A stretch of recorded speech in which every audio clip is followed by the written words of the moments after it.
विचार व्यक्ति को स्वस्थ कर देता है, चिंतन व्यक्ति को पवित्र कर देता है। विचार में बड़ी सामर्थ्य है। इसलिए मैं कथा को आगे बढ़ाऊं यह कहते हुए कि संसार को भवरोग कहा गया है, इसे भवसागर कहा गया है, इसे भव सिंधु भवाटवी कहा गया है। भवरोग किम औषधि, फिर इसकी औषधि क्या? अगर ये रोग है तो, अगर कोई रोग है तो उसकी औषधि भी होनी चाहिए। और भगवान शंकराचार्य कहते हैं विचार औषधि। ये ध्यान रहे, जब कभी हम खिन्न हो, म्लान हो, व्यथित हो, पीड़ित हो, आहत हो, दुखित हो, असहज हो, असंतुलित हो, अव्यवस्थित हो, तब एक ही औषधि है। नान्या पंथा विद्यते अनाय, that is the only way, और वह है पॉजिटिव अप्रोच, और कोई औषधि नहीं। भागवत ऐसा कहती है कि एक औषधि है, विचार औषधि।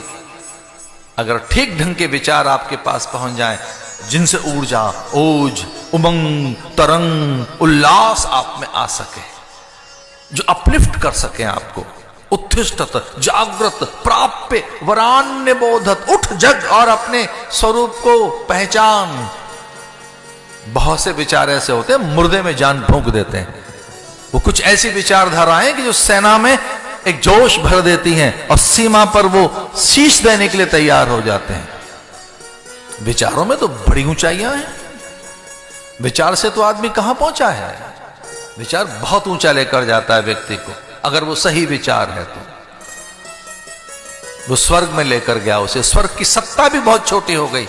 और एक बार एक व्यक्ति मरकर पहुंचा स्वर्ग में, और वहां स्वर्ग के देवताओं ने बड़ा अभिनंदन किया उसका। और देवताओं ने कहा कमाल है, आप यहां चलकर चले आए, यहां चले आए आप, आपको देखकर बड़ा अच्छा लग रहा है, प्रणाम करने का मन है आपको।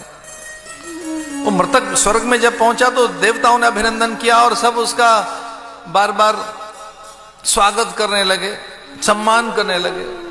बड़ा संकोच में आ गया वो। उसने कहा मेरा पहला दिन, मैं पहली बार स्वर्ग में आया हूं, मेरा पहला दिन है, आप ऐसा ना करें, मैं बड़ा सामान्य प्राणी हूं।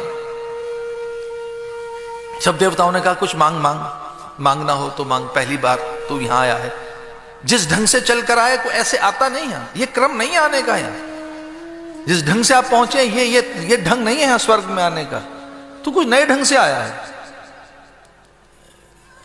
और जिस ढंग से तू आया है वो ढंग बड़ा अद्भुत है, इसलिए हम कह रहे हैं वरदान मांग ले। तो उस मृतक आत्मा ने कहा कि क्या मुझे हमेशा स्वर्ग में ही रहना होगा? उसने कहा हमेशा स्वर्ग में रहेगा भैया तू तो, पर वरदान मांग कुछ। तो उसने कहा वरदान में ऐसा है कि मैं नरक और देख लूं एक बार, कि नरक क्या है। जब रहना यहां है, जीवन भर आपके साथ बिताना है, तो एक बार नरक भी देख ले, नरक कैसा है। देवताओं ने कहा ठीक है भाई, नरक में ले जाओ उसे। लेकिन कुछ दिन के बाद वो बड़ा उदास सा था वहां।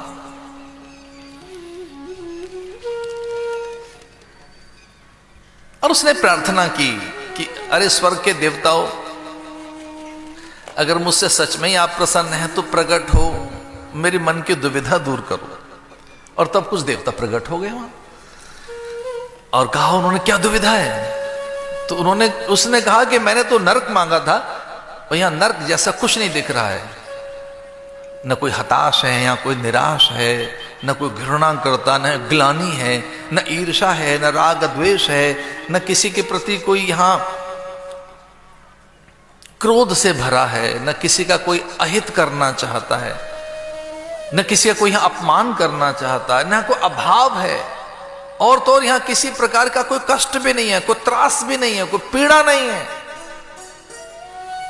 यहां तो सभी प्रसन्न है, तो आप मुझे कहां छोड़ गए? तो स्वर्ग के देवताओं ने कहा हमने तो आपको नरक में ही छोड़ा है, नरक ही है, इन सभी प्राणियों से पूछ लो। और उस मृतक आत्मा ने कहा कि अरे भाई ये कौन सा लोक है, क्या सच में ये नरक है? तो उस लोक के प्राणियों ने कहा हाँ ये नरक ही है, लेकिन जब से आप आए तब से स्वर्ग हो गया है।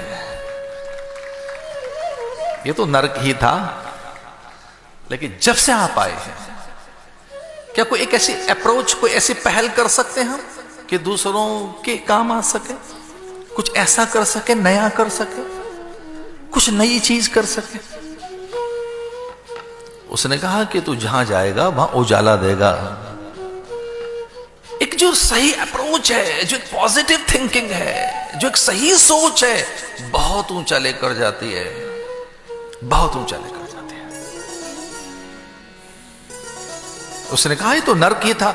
मां के प्राणियों ने कहा आपके आने से स्वर्ग हो गया, आपके आने से, आपके जीवन जीने के ढंग से एक ढंग ही तो है जो बदलना है, सोच की तो बदलनी है, और क्या बदलना है। और फिर पदार्थ आपको प्रसन्नता देने लगेंगे, वो प्रीतिकारक लगने लगेंगे, वे प्रचुर लगने लगेंगे, वे विपुल लगने लगेंगे, वे अंतहीन लगने लगेंगे। और मैं और आप जिस युग में जीवन जी रहे हैं उसमें साधन अनंत हैं और असंतोष अपरिमित है।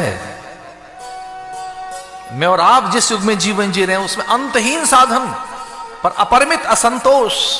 हम सेटिस्फाइड ही नहीं, कोई चीज हमें सेटिस्फाइड नहीं कर रही।